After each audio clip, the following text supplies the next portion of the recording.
Disappointed. That's how I feel because this Archon quest was okay at best. The pacing was off, some moments were really jarring, conclusions felt rushed and undeserved, and really Acts 4 and 5 should have been combined into a cohesive finale. The thing with Act 4 was that it was climactic for Natlan's war against the Abyss, with literally every character helping to combat the Abyss. And in Act 5, suddenly it's just the Traveler and mavuika going by themselves to finish off the Abyss, which was really ironic given the whole theme repeated throughout Natlan about how no one fights alone. And yes, technically, they didn't fight alone because the others were cheering them on, but still, the fact that Act 4 embraced this theme way more than Act 5 made Act 5 feel way less powerful in comparison. So, that aside, let me go over my quick thoughts on Act 5, the finale to Natlan's Archon Quest. I said before that this act felt okay at best, and part of it is because I found myself literally saying, okay, after so many moments in the Archon Quest. We start with a dream and we foresee Capitano making his promise to free the souls he's connected to, which is so weird because this has no bearing on the plot at all, except at the very end when the writers just reveal dump Capitano's motivations to us.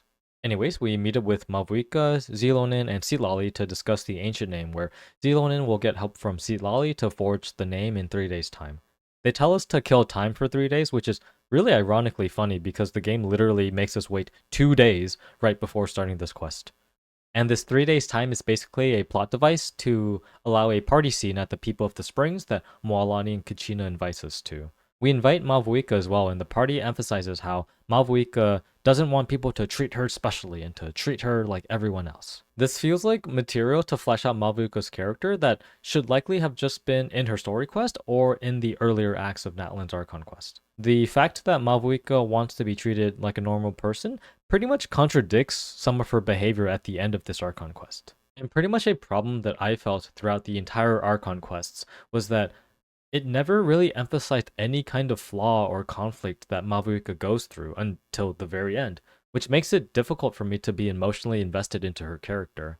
For the majority of the Archon quests, Mavuika just comes across as a generic good character to me with nothing noteworthy, so I didn't find her very interesting. And so this party scene just felt out of place to me, so I don't really have much to say about it. And same thing with leading Kachina back home, where Sitlali and Zilonin have completed our ancient name. We go to test our ancient name and we find souls that are not at peace, which, similarly to the party scene, I felt that this kind of scene should have been left to the previous acts, because we've already established that the souls in Natlan are having issues due to the Abyss presence in the Night Kingdom. So with all those aside, we finally get to the more substantial parts of the Archon quest, where the Traveler and Mavuika descend into the Night Kingdom to finish the fight, while the others cheer us on from the stadium. Again, Act 4's climactic fight fits the theme of no one fights alone, more than only Traveler and Mavuika fighting, but okay, anyways. Mavuika tells us to split up because she has to destroy the core first, so the Traveler should make their way to the final layer. And this was another really confusing part of the plot, because I don't think this split up mattered at all, since by the time the Traveler gets to the layer, Mavuika is already there fighting, and I don't even know what this core is that Mavuika was trying to fight. Like, did we just skip over that part? Before the final battle, Mavuika does have a small reunion with her little sister, Hine, where they reassure themselves of their love for each other. It is weird because this moment between them would only really hit if you've seen the animated short for Mavuika, because the in-game content didn't really touch upon this relationship at all with Mavuika and her family. So if you haven't seen the animated short, this scene just also becomes way less meaningful.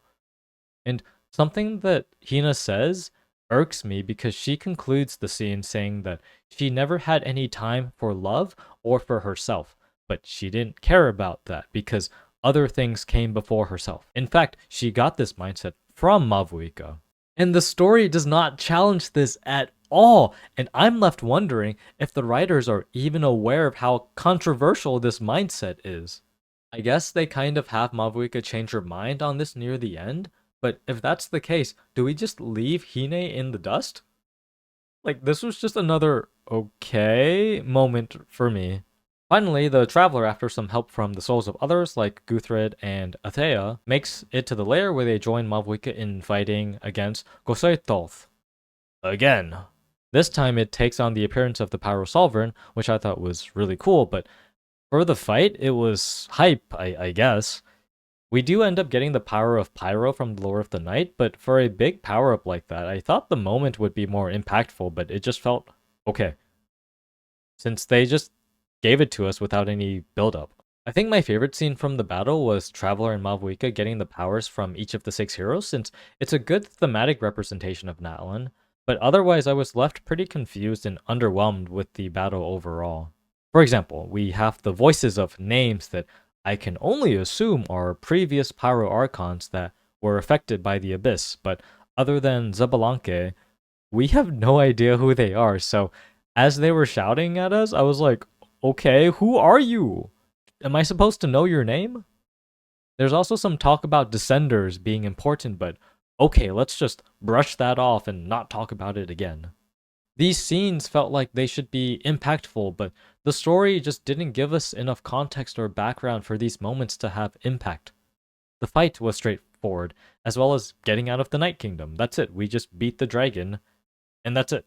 So the next scene is a celebration scene, and this is by far one of my most disliked scenes I've ever seen. There's just so much glazing and photo shoots and autographs for the Traveler, and it was so jarring that I don't even want to talk about it. Like, yes, the Traveler is a hero, but do we have to spend all this time admiring them, especially when we know that there's still the plot thread with Mavuika's death incoming? I wish Citlali came earlier to transition us to the next scene, where we go to Cinder City to convince Mavuika to not die. This is basically the final big scene of the Archon quest. And, by the way, have you seen Capitano? Is he safe? Is he alright? I like Renova's design. Very cool and intimidating for the Shade of Death. The multiple eyes remind me of Kokishibo from Demon Slayer. Mavuika acts pretty selfish here, wanting to sacrifice just herself, where this felt contradictory because previously she told us at the party to not treat her as special, and she's always been someone that's like at the forefront with her people fighting. So it just feels weird that she decides to just go off by herself to sacrifice herself. The Lord of the Night also re-emphasizes that she's not special, and yet Mavuika argues back saying that only she can do this because she's a leader that makes the right choices when there are no good choices. I don't personally feel this is a compelling argument for why Mavuika is special, aside from being an Archon. Why not just let an NPC do this, if anything? If this is a way of trying to introduce some flaw in her character, it feels very late in the game to be doing this, doesn't it? Just as Mavuika orders her own death, Capitano conveniently shows up and drops his PhD thesis on why he should be the one who offers his life instead. And while it's really sudden, I do think that I really like the thematic battle that Capitano offers to the Shade of Death, using his Curse of Immortality as well as to rebel against the God of Death. Very fitting and in line with the Tsaritsa's own Divine Rebellion. In this way, the Lord of the Night is able to sustain herself indefinitely due to Capitano's Curse of Immortality, so the ley lines are in good health indefinitely.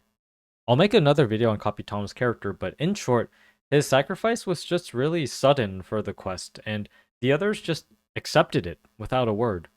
Like, again, okay? Like, see what I mean with the pacing and the tone of this quest being off? And yeah, that's basically the Archon quest. We have a final honoring of Natlan's fallen warriors, including for Capitano, and Mavuika gives us the yearly lore and future details, which I made another video on going over my thoughts and reactions on it.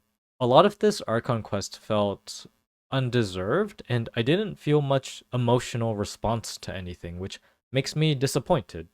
In hindsight, with the previous acts in mind, Natlan was really more region-driven than character-driven. The focus was on saving Natlan itself, rather than trying to focus on the development of characters, which, fine, but unfortunately, when the game always does try to promote characters and their ideals, it was hard for me to resonate with the characters in Natlan. So yeah, with this final act of Natlan, I thought it was okay. And would love to move on to Snezhnaya. So yeah, there it is. Thank you for watching the video. Happy New Year, and take care.